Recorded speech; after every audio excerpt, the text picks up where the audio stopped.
اللہ اللہ اللہ اللہ اللہ اللہ اللہ اللہ۔ الحمد للہ رب العالمین والصلاة والسلام علی حبیبہ محمد وآلہ وصحبہ اجمعین۔ اعوذ باللہ من الشیطان الرجیم، بسم اللہ الرحمن الرحیم۔ یا ایھا الذین آمنوا استجیبوا للہ وللرسول اذا دعاکم لما یحییکم واعلموا ان اللہ یحول بین المرء وقلبہ وانہ الیہ تحشرون۔ واتقوا فتنة لا تصيبن الذين ظلموا منكم خاصة واعلموا ان اللہ شدید العقاب۔ اللہم سبحانک لا علم لنا الا ما علمتنا انک انت العلیم الحکیم۔ مولا یا صلی وسلم دائما ابدا علی حبیبک خیر الخلق کلہم۔ ہمارا آج کا موضوع ہے برکات بعثت رحمت دو عالم صلی اللہ علیہ وآلہ وسلم۔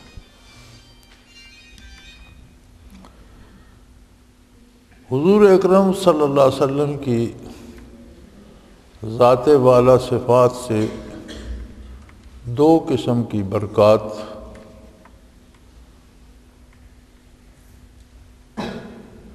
ایک جو صرف دار دنیا کے لیے ہے اور دوسری جو دنیا و آخرت دونوں جہانوں کے لیے ہے، مخلوق کو ملتی ہے۔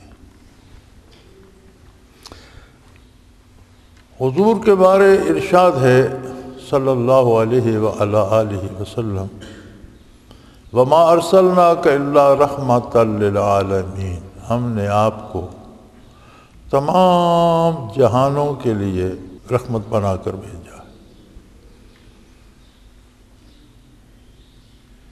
رحمت الہی دو طرح سے ہے۔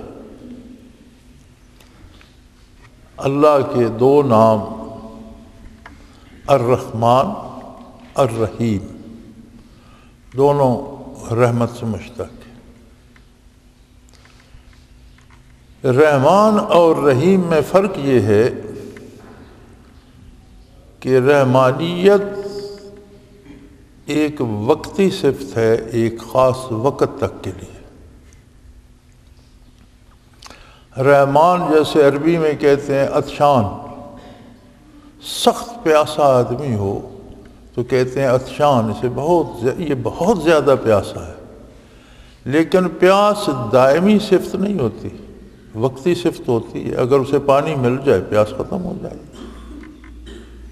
تو رحمان اس کے وزن پر ہے۔ رحمانیت سے کائنات کا ہر ذرہ مستفید ہو رہا ہے، عرش و کرسی سے لے کر تحت الثری تک،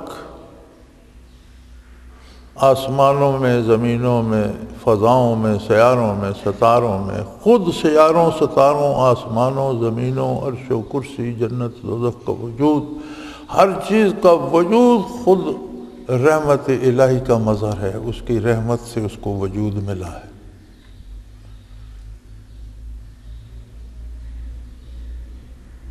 کائنات میں جتنی چیزیں ہیں ان کا وجود پانا رحمت الہی ہے، ان کا برقرار رہنا رحمت الہی ہے۔ ان میں جو خصوصیات ہیں وہ رحمت الہی ہیں، ان پہ جو پھل آتا ہے وہ رحمت الہی ہے۔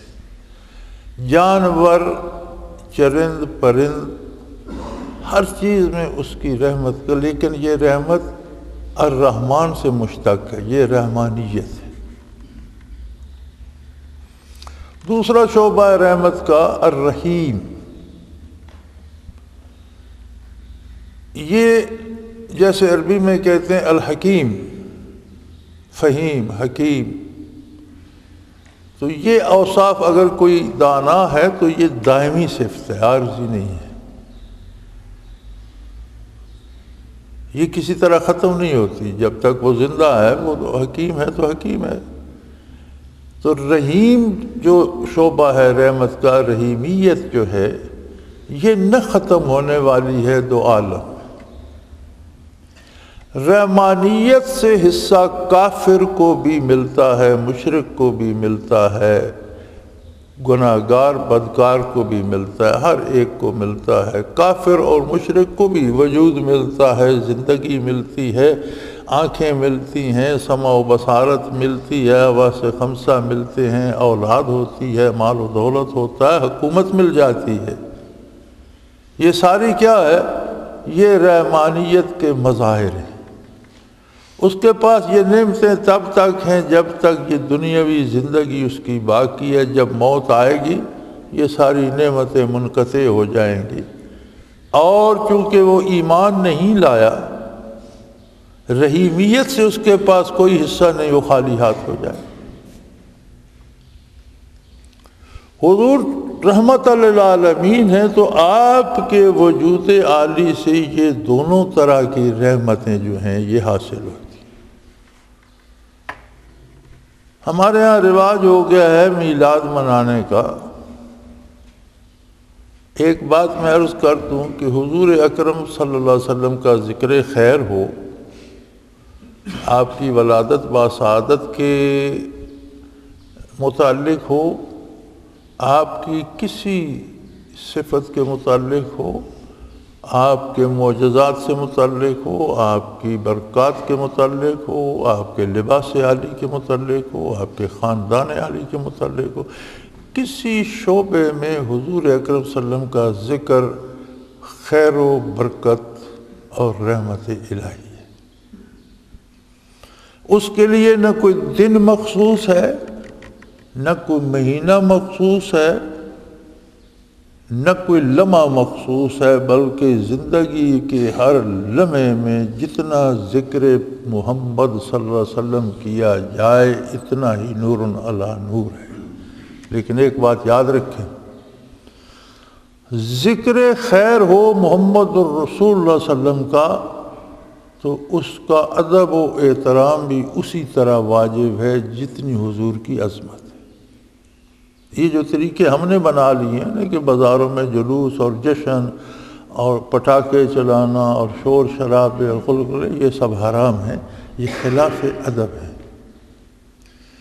دوسری بات یہ ہے کہ ولادت بسعادت پر آپ مطالعہ فرما لیجئے، جتنی برکات نصیب ہوئیں وہ صرف مومنوں کے لیے نہیں تھی، وہ سب کے لیے تھیں۔ مومنوں کو، مومن تو تھے ہی نہیں۔ ایمان کا وجود تو تب ظہور پذیر ہوا جب حضور نبی مبعوث ہوئے، تو جو ایمان لایا وہاں سے اسلام شروع ہوا، وہاں سے مومن شروع ہوئے۔ بعثت سے پہلے تو دو طرح کے لوگ تھے، اکثریت کافر تھی، چندے خوش نصیب ایسے تھے جو کفر نہیں کرتے تھے، شرک نہیں کرتے تھے، بتوں کو سجدہ نہیں کرتے تھے، لیکن وہ بہت تھوڑے لوگ تھے، اور وہ کہتے تھے کہ یہ بات صحیح نہیں ہے، اللہ ہے، واحد ہے، لا شریک ہے، اس جیسا کوئی نہیں، لیکن وہ کیسا ہے، اس کی ذات کیسی ہے، صفات کیسی ہیں، وہ کس بات پہ راضی ہے، کس بات پہ راضی نہیں ہے، یہ کوئی نہیں جانتا تھا۔ تو وہ موحد تھے، جیسے حضور کے دادا جان حضرت عبد المطلب جب ابرہ نے ہاتھی لے کر مکہ مکرمہ پہ چڑھائی کی تو انہوں نے اہل شہر سے کہا کہ ہم اس کا مقابلہ نہیں کر سکتے، اس کے پاس بہت لو لشکر ہے، طاقتور فوج ہے، ہاتھیوں کی بھی ایک فوج ہے، اور بہت بڑی سلطنت کا بادشاہ ہے اور تکڑا ہے، تو ہم اس کا مقابلہ نہیں کر سکتے، شہر خالی کر دو، پہاڑوں پر چلے جاؤ۔ تو اس نے مینا کے ابتدائی حصے میں پڑاؤ ڈالا ہوا تھا، اس کے لشکریوں نے کہیں حضرت عبد المطلب کے کچھ اونٹ ہانک لیے، تو آپ اس کے پاس تشریف لے کر گئے۔ اسے پتہ چلا کہ مکہ کا جو بہت بڑا سردار اور رئیس ہیں وہ مجھ سے ملنا چاہتے ہیں۔ اس اس نے وقت دیا، حضرت تشریف لے گئے، پوچھا کیا بات ہے؟ فرمایا میرے اونٹ ہیں جو تمہارے لشکریوں نے ان پر قبضہ کر لیا ہے، وہ مجھے واپس لیں۔ تو وہ بڑا حیران ہوا، اس نے کہا آپ کمال کرتے ہیں، میں سمجھا آپ بیت اللہ کی اپنے کعبہ کی کوئی بات کریں گے، میں تو اس ارادے سے آیا ہوں کہ اس کعبے کو ڈھا دوں، اور میں نے اپنے ملک میں ایک کعبہ بنایا، لوگ وہاں حج کریں اور اس کو میں ملیا میٹ کر دوں، تو آپ کا میں سمجھا آپ کعبے کی بات کریں گے، آپ اونٹوں کو لے بیٹھے۔ تو انہوں نے فرمایا بات یہ ہے کہ میں اونٹوں کا مالک ہوں، اللہ نے مجھے دیے ہیں، میں ان کی بات کر رہا ہوں، اس کعبے کا بھی ایک مالک ہے، اس کی بات تم سے وہ کرے گا، میرے بس میں نہیں ہے، تمہاری طاقت مادی طاقت ہماری مادی طاقت سے زیادہ ہے، لہذا اس کی بات وہ کرے گا جو اس کا مالک ہے، میں جس چیز کا مالک ہوں میں اس کی بات کر رہا ہوں۔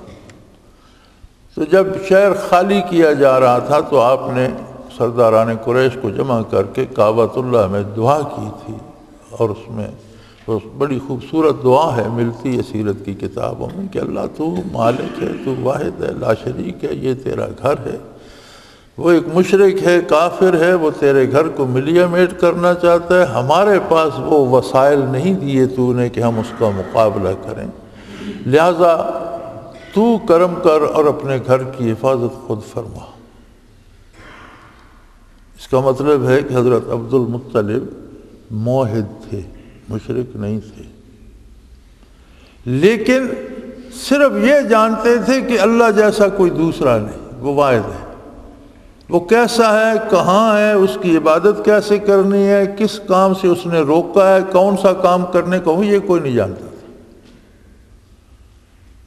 حضرت صدیق اکبر سے بتوں کو سجدہ ثابت نہیں ہے، فاروق اعظم سے ثابت نہیں، خلفائے راشدین میں سے کسی سے بھی بتوں کو سجدہ ثابت نہیں ہے حضور کی بعثت سے پہلے بھی، لیکن ایمان شروع ہوتا ہے حضور کی بعثت سے، جتنی برکات بعثت سے پہلے آئیں وہ مومن و کافر سب کو ملی۔ جب نبی اکرم صلی اللہ علیہ وسلم مبعوث ہوئے، جس پہ قرآن بھی زور دے کر کہتا ہے لَقَدْ مَنَّ اللَّهُ عَلَى الْمُؤْمِنِينَ، حضور کی ولادت و اسادت تو 40 برس پہلے ہو چکی تھی۔ اللہ فرماتا ہے کہ یقیناً اللہ نے مومنوں پر احسان کرنے کی حد کر دی، بہت بڑا احسان۔ اِذْ بَعَثَ فِيهِمْ رَسُولًا، جب ان میں اپنے رسول کو مبعوث کیا، یعنی بعثت سے شروع کرتا ہے بات کو قرآن کریم، کیونکہ ایمان شروع بعثت عالی سے ہوتا ہے۔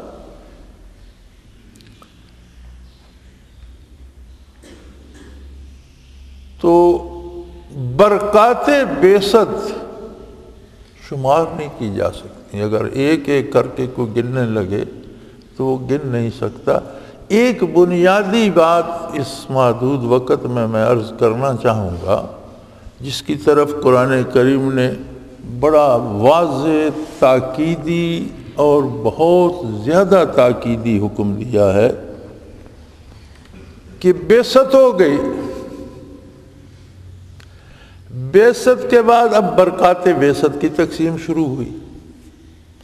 تو برکات بعثت میں بنیادی بات کیا ہے؟ فرمایا یا ایھا الذین آمنوا، اے وہ خوش نصیبو جن کو ایمان نصیب ہوا ہے، جنہیں نصیب ہو گیا لا الہ الا اللہ محمد الرسول اللہ، یا ایھا الذین آمنوا استجیبوا للہ وللرسول اذا دعاکم لما یحییکم،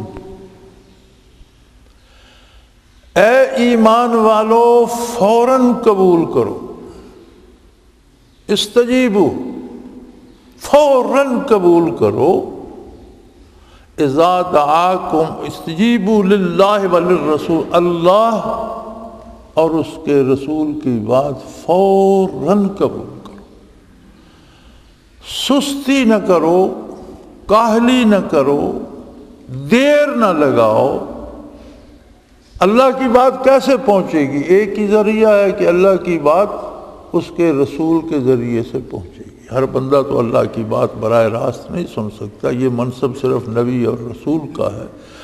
تو فرمایا جو رسول فرمائیں گے وہ میری بات ہوگی، اللہ کی بات ہوگی، اور جب حضور فرمائے استجیبوا، فوراً قبول کرو۔ کیوں؟ لما یحییکم، کہ حضور کی بات قبول کرنے، خلوص دل سے آپ کی غلامی اور اطاعت کرنے میں زندگی ہے۔ آپ صلی اللہ علیہ وسلم تم کو اس لیے حکم دے رہے ہیں کہ وہ تمہیں زندگی عطا کریں۔ اب جس طرح رحمت کے دو شعبے میں نے عرض کیے، زندگی کے بھی دو شعبے ہیں۔ ایک زندگی ہے یہ مادی زندگی جو ہم دیکھتے ہیں، یہ جانوروں میں بھی ہے، پرندوں میں بھی ہے، حیوانوں میں بھی ہے، انسانوں میں بھی ہے، درندوں میں بھی ہے، نباتات اور جمادات میں بھی اپنی اپنی حیثیت سے یہ زندگی ہے، اس کا کوئی اعتبار نہیں۔ یہ زندگی آپ نے دیکھا کس طرح بچہ ماں کے پیٹ میں ہوتا ہے تو اس میں روح پھونک دی جاتی ہے تو وہ زندہ ہو جاتا ہے۔ بچہ ماں کے پیٹ میں جب 120 دن کا حمل ہوتا ہے تو اس میں روح پھونک دی جاتی ہے، اور اس کے بعد تو 5 مہینے بعد پیدا ہوتا ہے، اس کا مطلب ہے 5 مہینے ماں کے پیٹ میں بھی بچہ زندہ ہوتا ہے۔ آپ نے دیکھا بعض اوقات بچے پیٹ میں مر جاتے ہیں کسی بیماری، ہاتھ سے چوٹ لگنے کی وجہ سے، پھر آپریشن کرانے پڑتے ہیں۔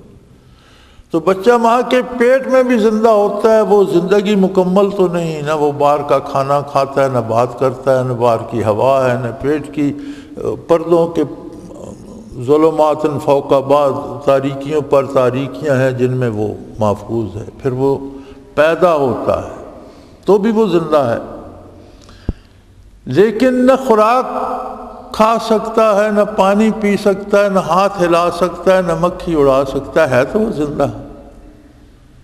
پھر اسے وہ شفقت، وہ محبت چاہیے جو ماں دیتی ہے، جو اس کی حفاظت کرتی ہے، اسے دودھ پلاتی ہے، اسے غذائیں دیتی ہے، بیمار ہو دوائیں دیتی ہے، اسے صاف کرتی ہے، دھوتی ہے، اسے کپڑے بدلتی ہے، راتوں کو جاگتی ہے، اسے سلاتی ہے، تو بڑی محنت کے بعد پھر وہ اس قابل ہوتا ہے کہ وہ پاؤں پر چلنا شروع کرے، پھر توتلی باتیں کرتے کرتے تو یوں جا کر وہ 25 20 25 26 سال میں جا کر ایک جوان بنتا ہے۔ دنیا کی زندگی کا یہ طریقہ ہے۔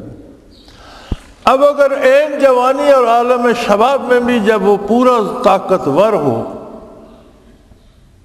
تو بعض لوگ ہیروئن پینا شروع کر دیتے ہیں، شراب پینا شروع کر دیتے ہیں، چرس پینا شروع کر دیتے ہیں، بری غذائیں کھانا شروع کر دیتے ہیں، برے کرتوت شروع کر، تو کیا وہ جوانی بچ جاتی؟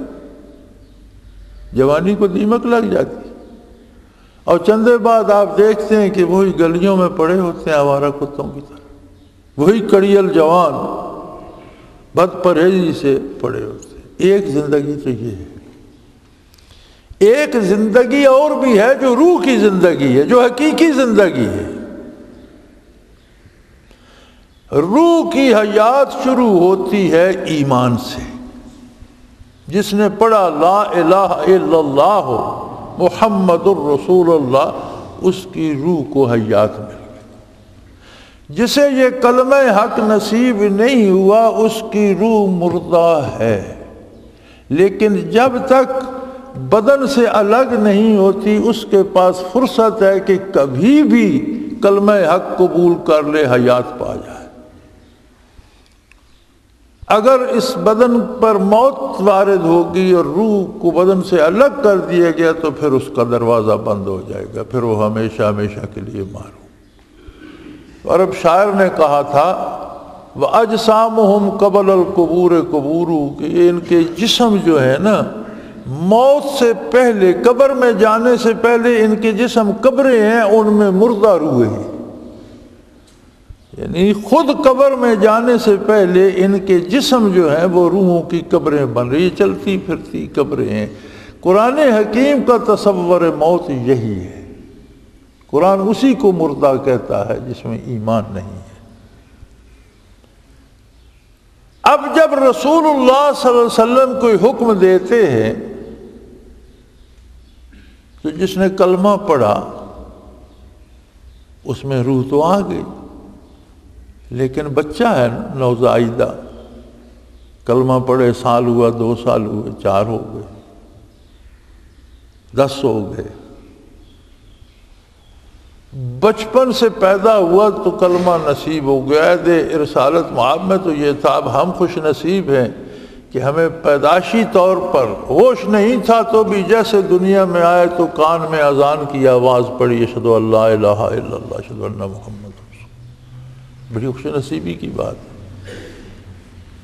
تو ہم زندہ ہو گئے، لیکن اب زندگی کے لیے ہمیں ہوا اور آکسیجن بھی چاہیے، زندگی کے لیے خوراک بھی چاہیے، غذا بھی چاہیے، زندگی کے لیے دوا بھی چاہیے، زندگی کے لیے لباس بھی چاہیے، ضروریات زندگی بھی چاہیے، بڑا گھر بھی چاہیے، گاڑی بھی چاہیے، زمینداری بھی چاہیے، ملازمت عہدہ بھی چاہیے، ساری چیزیں ضرورتیں زندگی کی، تو یہ کہاں سے ملیں گی؟ یا الذین آمنوا استجیبوا للہ وللرسول اذا دعاکم لما یحییکم، اے ایمان والو جب نبی پاک صلی اللہ علیہ وسلم کا حکم آئے تو سر دھڑ کی بازی لگا دو، اپنی پوری کوشش، اور فوراً سستی بھی نہ کرو تعمیل ارشاد میں، کہ اسی سے تمہیں زندگی ملتی ہے، حیات ملتی ہے، برکات بعثت رحمت دو عالم صلی اللہ علیہ وسلم سے۔ حیات ایک دفعہ مل گئی تو بات ختم نہیں ہو گئی۔ جس طرح بچے کو لڑکپن اور جوانی تک کے لیے نگہداشت، جوانی میں روزگار اور کاروبار، بڑھاپے میں پنشن اور اولاد کا سہارا، زندگی تو محتاج ہے قبر میں جانے تک، اسی طرح روح کی حیات بھی محتاج ہے غذا کی، دوا کی، آکسیجن کی، سانس کی، لباس کی، عہدے کی، روزگار کی، پنشن کی، یہ سارا کچھ روح کی حیات کو کہاں سے ملے گا؟ فرمایا جب میرا رسول کچھ ارشاد فرمائے اس تعمیل ارشاد میں تاخیر نہ کرو، سستی نہ کرو، اپنا پورا تن من دھن لگا دو جتنا کر سکتے ہو، تو تمہاری روح کی حیات کی ہر نعمت تمہیں ملتی چلی جائے گی۔ میرا نبی تمہیں حکم دیتا ہی اس لیے ہے لما یحییکم، کہ تمہیں زندگی عطا کرے۔ انسان ہے اللہ سستی بھی کر جاتا ہے، بچہ ہے چلنے پھرنے لگے تو ماں باپ کی بات تو نہیں بھی مانتا، ضد بھی کرنے لگ جاتا ہے، بڑا ہو جائے جوان ہو جائے تو کہتا ہے ابا جی بھولے ہیں چھوڑو ان کی باتوں کو، گستاخ ہو تو کہتا ہے بابا جھل مارتا ہے، بابا بے وقوفیاں کرتا ہے۔ اگر کوئی ایسا کرے تو فرمایا اگر تعمیل ارشاد میں تاخیر ہو گئی، وَاعْلَمُوا أَنَّ اللَّهَ يَحُولُ بَيْنَ الْمَرْءِ وَقَلْبِهِ، یاد رکھو میں دیوار بن جایا کرتا ہوں بندے اور اس کے دل کے درمیان میں، تمہیں کبھی کوئی بھلائی تم تک پہنچنے نہیں دوں۔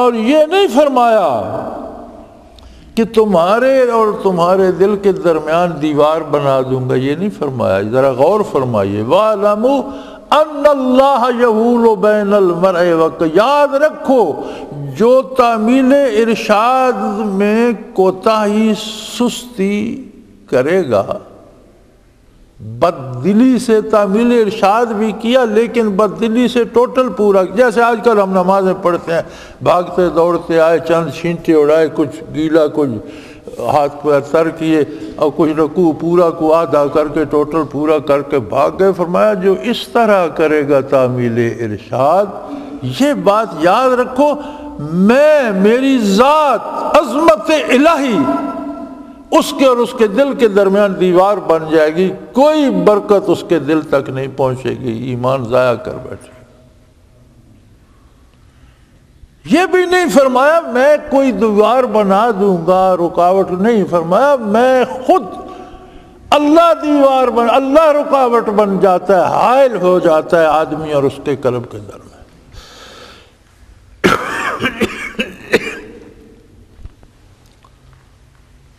یہ تو ہو گیا دنیا میں کہ تعمیل ارشاد میں کوتاہی کی، قلب پر مہر لگ گئی، دین کی سمجھ جاتی رہی، ایمان جاتا رہا۔ بات ختم ہو گئی؟ فرمایا نہیں، بات ختم نہیں ہوئی، بات شروع ہوئی ہے۔ وَأَنَّهُ إِلَيْهِ تُحْشَرُونَ، تم نے حشر میں میرے سامنے پیش ہونا ہے، وہاں سے عذاب و ثواب اور سزا شروع ہوگی، پتہ وہاں چلے گا۔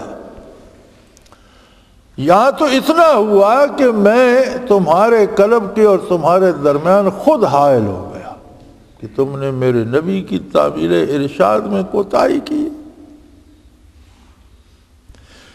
اور اگر کوئی کوتاہی نہیں کرتا، سستی نہیں کرتا، تو اس کا دل حیات آفرین، حیات سے لبریز، اور خود اللہ کا گھر بن جاتا ہے، اس میں اللہ بستا ہے۔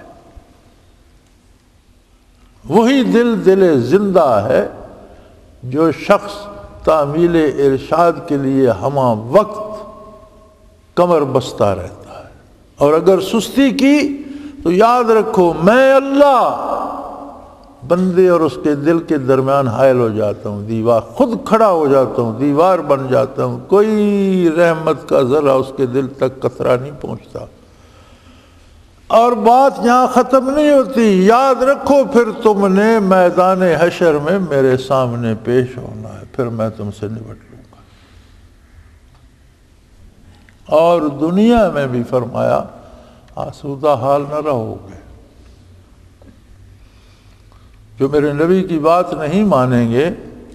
وَاتَّقُوا فِتْنَةً لَا تُصِيبَنَّ الَّذِينَ ظَلَمُوا مِنْكُمْ خَاصَّةً، دنیا بھی مصیبتیں آئیں گی، کہیں سونامی چڑھ دوڑے گی، کہیں برق تپاں گرے گی، کہیں زمین پھٹ جائے گی، کہیں سمندر بغاوت کر جائے گا، کوئی نہ کوئی مصیبت تم پر آتی رہے گی۔ اور یہ یاد رکھو یہ صرف ظالموں پر نہیں آئے گی، جنہوں نے کفر کیا، جنہوں نے شرک، ان الشرک لظلم عظیم، جو مشرک ہوئے، اللہ کی ذات کا انکار، انہوں نے تو بڑا ظلم کیا۔ لیکن جب مصیبت آئے گی تو فرمایا صرف خاص طور پر ظالموں پر نہیں آئے گی، بلکہ ان نیکوکاروں کو بھی بہا لے جائے گی جو بزعم خود نیک بنے ہوئے تعمیل ارشاد میں سستی بھی کرتے ہیں، اور کوئی ظلم کرتا رہے تو اسے روکتے بھی نہیں، بتاتے بھی نہیں، بات آگے نہیں چلاتے، بات سیدھی نہیں کرتے کہ لوگ ناراض ہو جائیں گے، حضور کے ارشادات عالی نہیں پہنچاتے۔ لہذا ضروری ہے کہ تعمیل ارشاد بھی کرو اور ارشاد عالی کی تبلیغ بھی اعلان کرتے رہو، بتاتے رہو یہ میرے نبی کا ارشاد ہے اور ایسا کرنا چاہیے۔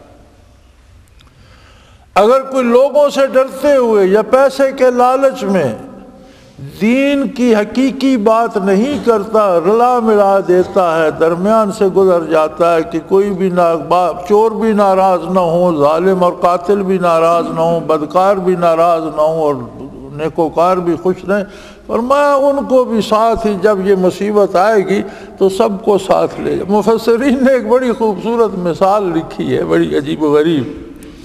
فرماتے ہیں لشکر میں کچھ لوگ جرأت مند، دلیر، بہادر ہوں، کچھ کمزور مزاج کے ہوں، اور وہ دلیر جو ہے وہ سستی کریں تو بزدل تو بھاگ جائیں گے، لیکن جب بزدل بھاگ جائیں گے تو پھر جو چند مٹھی بھر دلیر رہ گئے پھر فتح وہ بھی نہیں پا سکیں گے، پھر وہ بھی مارے جائیں گے۔ فرمایا جو لوگ اپنے آپ کو دیندار اور نیک اور متبع سنت سمجھتے ہیں، انہیں چاہیے کہ ڈٹ کر پہلی لائن پہ رہیں اور حضور کے ارشادات عالی کو واشگاف اور واضح لوگوں میں بیان کرتے رہیں۔ کوئی مانے نہ مانے اس سے اللہ حساب لے گا۔ مداحنت کہتے ہیں ایک منافقت کی ایک قسم ہے، ایسی باتیں کرنا جس سے چور بھی اور شریف بھی دونوں راضی رہیں۔ ایسی باتیں نہ کریں، اگر ایسا کریں گے تو پھر جو عذاب الہی آئے گا وہ صرف ظالموں پر نہیں آئے گا بلکہ نام نہاد نیکوکاروں کو بھی بہا لے جائے گا، جیسے اس لشکر کو شکست ہوتی ہے جس کے دلیروں نے سستی کی، بزدل بھاگ گئے، اب انہیں بھی بھاگنا پڑا۔ اور یہ فتنہ کیوں آتا ہے؟ اس فتنے سے، اللہ کی اس آفت سے، اس عذاب سے ڈرو جو خاص کر صرف ظالموں پر نہیں آئے گا۔ اور ایک بات یاد رکھو، وَاعْلَمُوا، واضح انداز میں سن لو، جان لو، ان اللہ شدید العقاب، اللہ جب سزا دیتے ہیں تو بڑی سخت سزا دیتے ہیں۔ اللہ کی سزائیں بڑی سخت ہیں۔ دنیاوی اسباب، دنیاوی طاقتیں، دنیاوی فوجیں، دنیاوی لشکر، دنیاوی خزانے دھرے کے دھرے رہ جاتے ہیں، اور آنے واحد میں ہر چیز کو زیر و زبر کر کے رکھ دیتا۔ مکانوں کی جگہ تباہ شدہ شہر رہ جاتے ہیں، اور انسانوں کی جگہ مردہ ڈھانچے رہ جاتے ہیں۔ اس کے عذاب سے ڈرتے رہو، اور پھر یہ عذاب یہیں پہ ختم نہیں ہوتا۔ مصیبت یہ ہے کہ پھر یہ ہمیشہ ہمیشہ کے لیے گلے پڑ جاتا ہے۔ اور اس سے بچنے کا نہ صرف یہ کہ اس سے بچ جائے، بلکہ اسے حیات جاوداں نصیب ہو جائے، موت کبھی اسے چھو نہ سکے۔ کیسی عجیب بات ہے۔ موت آتی ہے بظاہر، بندہ قتل ہو جاتا ہے، بدن کے ٹکڑے اڑ جاتے ہیں، بم پھٹتا ہے، جسم کے پرخچے اڑ جاتے ہیں، تلوار سے قتل ہوتا ہے، گردن الگ ہو گئی، دھڑ الگ ہو گیا۔ فرماتا ہے وَلَا تَقُولُوا لِمَن يُقْتَلُ فِي سَبِيلِ اللَّهِ أَمْوَاتٌ بَلْ أَحْيَاءٌ عِندَ رَبِّهِمْ وَلَٰكِن لَّا تَشْعُرُونَ بَلْ أَحْيَاءٌ وَلَٰكِن لَّا تَشْعُرُونَ۔ جو لوگ اللہ کی راہ میں قتل ہو جاتے ہیں، تم ان کا جنازہ پڑھتے ہو، ان کی لاشیں دفن کرتے ہو، لیکن انہیں مردہ نہ کہو۔ یہ جسم کے ساتھ جو روح کا تعلق دنیاوی زندگی کا تھا وہ ختم ہوا، موت نہیں آئی، زندہ ہے۔ عجیب بات ہے، یا اللہ، ایک بندے کے جسم کے پرخ سے اڑ گئے، ہم نے گٹھڑی باندھ کر اس کے جسم کا جنازہ پڑھا، اسے قبر میں رکھ کے مٹی ڈال دی، اور وہ کیسے زندہ ہے؟ فرمایا وَلَٰكِن لَّا تَشْعُرُونَ، تمہارا شعور، تمہاری عقل، تمہاری سمجھ اتنا کام نہیں کرتی کہ اس بھید کو جان سکو کہ موت میں بھی حیات۔ یہ حیات اس نے کہاں سے پائی؟ جو مر کے زندہ ہے۔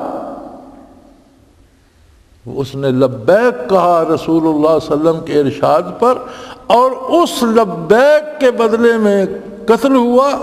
اللہ نے فرمایا یہ قتل نہیں ہوا، یہ شہید ہوا۔ شہید کا مطلب ہے گواہ، یہ قتل نہیں ہوا، اس نے جان دے کر گواہی دی کہ محمد الرسول اللہ اللہ کا سچا رسول ہے، اللہ واحد لا شریک ہے، اور میں تعمیل ارشاد میں نکلا ہوں۔ تو اس نے موت کو شکست دے دی، اب یہ زندہ ہے، بندہ ہے۔ خیال تو آ جاتا ہے، ایک بندے کا جنازہ پڑا، ہم نے دفن کر دیا، ہم تک خبر پہنچی فلاں کو گولی لگی، شہید ہو گیا، تو خیال آ جاتا ہے بیچارہ مر گیا۔ فرمایا نا وَلَا تَحْسَبَنَّ الَّذِينَ قُتِلُوا فِي سَبِيلِ اللَّهِ أَمْوَاتًا، کبھی مت سوچنا بھی کہ جو اللہ کی راہ میں قتل ہوئے ہیں وہ مر گئے، کبھی نہیں، گمان بھی نہ کرنا، یہ خیال بھی نہیں آنا چاہیے۔ بل احیاء عند ربهم یرزقون، اللہ فرماتے ہیں وہ میرے پاس زندہ ہے، کھاتے پیتے ہیں یار، تمہیں کیا فکر ہے، وہ زندہ ہے۔ یرزقون، رزق دیے جاتے ہیں، کھاتے پیتے ہیں، موج کر رہے ہیں، زندہ ہیں۔ تو مادی زندگی کے ساتھ جو روح کا تعلق تھا وہ منقطع کر دیا گیا، وجود سے روح الگ نہیں، وجود زندہ ہے۔ اور دیکھا صدیوں بعد شہداء کے وجود زمین سے نکلے تو تر و تازہ تھے۔ مجھے یاد ہے یہ 70 کی دہائی میں مسجد نبوی کی یہ جو موجودہ بہت بڑی توسیع ہے یہ ہوئی۔ 70 کی دہائی تک وہی پرانی مسجد شریف آ رہی تھی جو پہلے حکمرانوں کی تھی، پھر آل سعود نے اس میں بہت زیادہ، پورا پرانا مدینہ شہر عہد نبوی کا تو اس میں آ گیا۔ تو ہم 70 کے ابتدائی سالوں میں اللہ کریم ہمیں وہاں لے گیا، تو مسجد سے کافی فاصلے پر حضور کے والد ماجد کا مزار گرامی تھا، اور بہت بڑی عمارت ترکوں نے اس پر بنا دی تھی، گردا گرد کمرے تھے رہنے کے لیے، درمیان میں مزار تھا، تالے لگے ہوئے ہوتے تھے، عمارت کو بند تھی۔ وہ بھی ایک صحابی تھے حضرت عکاشہ رضی اللہ تعالی عنہ، ان کا مزار بھی یہ مسجد کی توسیع میں آیا۔ یہ 70 کی دہائی کے آخری سالوں کا، 77-78 کا واقعہ ہے۔ تو وہ دونوں وجود مبارک نکالے گئے، حضور کے والد گرامی کا بھی اور حضرت عکاشہ کا بھی۔ 1400 سال بعد تر و تازہ تھے، سو رہے تھے، جنت البقیع میں دفن کیے گئے، ہر ایک نے دیکھے۔ صحابہ کے وجود مختلف ممالک میں جگہ جگہ سے نکلے، لوگوں نے دیکھے، تر و تازہ تھے، سو رہے تھے۔ احد میں جو حضرات دفن کیے گئے، 40 برس بعد وہاں سے نہر گزاری، حضرت امیر معاویہ رضی اللہ تعالیٰ عنہ کے زمانے میں نہر گزری تو وجود مبارک منتقل کیے گئے، نکال کر تر و تازہ تھے۔ مرے نہیں نا،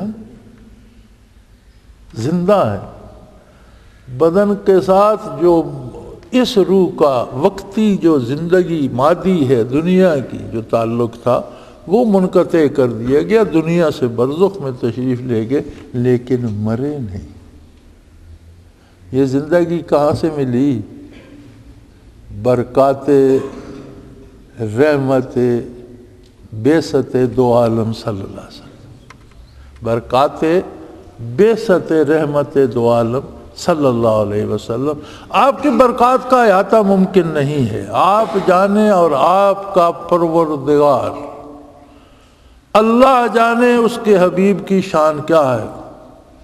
وہ غالب نے زندگی میں ایک ہی قیمتی شعر کہا ہے، ویسے شعری اعتبار سے تو ان کے شعر بہت قیمتی ہیں، معنوی اعتبار سے یہ بہت بے مثال شعر ہے۔ یہ غالب ثنائے خواجہ با یزداں گذاشتے، ہم نے حضور صلی اللہ علیہ وسلم کی تعریف اللہ کے سپرد کر دی، کہاں ذات پاک مرتبہ دان محمد است، کہ صرف ایک وہ ذات ہے جو حضور کے مقام کو جانتی ہے، احاطہ کر سکتی ہے، باقی کوئی نہیں پہنچ سکتا۔ غالب ثنائے خواجہ با یزداں گذاشتے، کہاں ذات پاک مرتبہ دان محمد است۔ تو برکات بعثت رحمت دو عالم صلی اللہ علیہ وسلم کا احاطہ تو ممکن نہیں۔ بنیادی بات یہ ہے کہ انسان کے پاس جو کچھ بھی ہے وہ زندگی سے ہے۔ موت آ جائے تو بادشاہ اور فقیر دونوں قبر میں اتر جاتے۔ موت تو موت ہے، نیند آ جائے تو بادشاہ اور فقیر کا حال ایک جیسا ہو جاتا ہے۔ کسی بادشاہ نے صبح اٹھا، جھروکے سے دیکھا تو کوئی فقیر زمین پر پتھروں پر پڑا سو رہا تھا، تو اس نے حکم دیا اس فقیر کو میرے دربار میں پیش کیا جائے۔ اسے دربار میں پکڑ کے لے آئے۔ بادشاہ نے پوچھا، تمہاری رات کیسی گزری میں جاننا چاہتا ہوں۔ اس نے کہا، حضور کچھ آپ جیسی، کچھ آپ سے بہتر۔ تو بڑا حیران ہوا، میں شاہی محل میں تھا، اپنی آرام گاہ میں تھا، اور یہ زمین پہ پڑا تھا، تو مجھے کہتا ہے کچھ آپ جیسی، کچھ آپ سے بہتر۔ اس نے کہا، تمہاری مجھے اس بات کی وضاحت کرو۔ اس نے کہا، حضور میں زمین پہ پتھروں پہ لیٹا تھا، آپ شاہی بستر پہ، جب آپ سو گئے میں بھی سو گیا، تو جیسے آپ جیسا میں۔ سوتے میں بندے کو کیا خبر ہے کہ وہ قیمتی بستر پر ہے یا زمین پر ہے؟ مجھے نیند آ گئی، میں بھی سو گیا، بے خبر ہو گیا احوال سے، آپ بھی سو گئے، جیسے آپ جیسا میں، وہ تو جو سوتے میں گزری وہ آپ جیسی گزری۔ اور جب نیند کہیں آنکھ کھل گئی تو میں نے ذکر اللہ کا شروع کر دیا، میں اللہ اللہ کرتا رہا، آپ کی آنکھ کھلی تو آپ امور سلطنت سوچتے رہے ہوں گے، وہ میرا وقت آپ سے بہتر گزرا۔ کچھ رات میری آپ سے بہتر گزری، کچھ آپ جیسی گزری۔ تو ساری نعمتیں حیات سے ہیں، دنیا کی نعمتیں اس حیات سے ہیں جس کا تعلق مادی زندگی سے ہے، لیکن دو عالم کی نعمتیں اس حیات سے ہیں جو محمد الرسول اللہ کے قدموں سے ملتی ہے، جس کی بنیاد ہے بعثت عالی آپ صلی اللہ علیہ وسلم کا مبعوث ہونا بطور خاتم النبیین کے، بطور آخری نبی کے، بطور امام الانبیاء کے، اس کے ساتھ کائنات کی حیات جڑی ہوئی ہے، مومن کی حیات جڑی ہوئی ہے، اور وہ زندگی ہے جسے موت نہیں آتی، اطاعت پیغمبر نصیب ہو تو۔ وآخر دعوانا ان الحمدللہ رب العالمین۔ اللہ اللہ اللہ اللہ اللہ اللہ اللہ اللہ۔ حضرت امیر محمد اکرم آوان مد ظلہ العالی دارالعرفان منارہ ضلع چکوال میں سالہ سال سے قرآن و حدیث کے اوپر خطابات کر رہے ہیں اور سلسلہ نقشبندیہ اویسیہ کے مطابق لوگوں کو ذکر الہی کی تربیت دے رہے ہیں۔ وہ قرآن پاک کی تفسیر ترتیب وار بیان کر رہے ہیں۔ تفسیر قرآن کو وہ موجودہ ملکی اور بین الاقوامی حالات کے مطابق بیان کرتے ہیں۔ موٹر وے سے کلر کہار کے انٹرچینج سے نکلتے ہوئے، کلر کہار کی جھیل سے ہوتے ہوئے، میانی، بوچھال اور نورپور سے گزرتے ہوئے دارالعرفان منارہ پہنچ سکتے ہیں۔ حضرت امیر محمد اکرم آوان نے بچیوں اور بچوں کی دینی اور دنیاوی تعلیم کے لیے سقارہ اکیڈمی کے نام سے ایک درسگاہ بھی قائم کی ہے، جس کا افتتاح ملک پاکستان کے صدر جنرل محمد ضیاء الحق نے اپنے دست مبارک سے کیا تھا۔ وہ تمام احباب جو اسلام کی طلب رکھتے ہیں ان سے گزارش ہے کہ دارالعرفان منارہ ضلع چکوال میں امیر محمد اکرم آوان صاحب کے خطابات سے مستفید ہوں۔ وہ ہر جمعے کو نماز سے پہلے بیان فرماتے ہیں۔ ہر ماہ کی پہلی اتوار کو ماہانہ اجتماع ہوتا ہے جس میں آپ خصوصی خطاب فرماتے ہیں اور پاکستان کے چاروں صوبوں سے احباب اس اجتماع میں شرکت کرتے ہیں۔ اس کے علاوہ یہاں سال میں 2 مرکزی اجتماعات بھی ہوتے ہیں، ایک رمضان المبارک میں اعتکاف کا اجتماع اور دوسرا جولائی اور اگست میں 40 دن کا اجتماع ہوتا ہے جس میں روحانی تربیت کی جاتی ہے۔ اپنا خون سیماب دے کر اتنا ہم کر جائیں گے، نام آقا کا چمن میں پھر رقم کر جائیں گے۔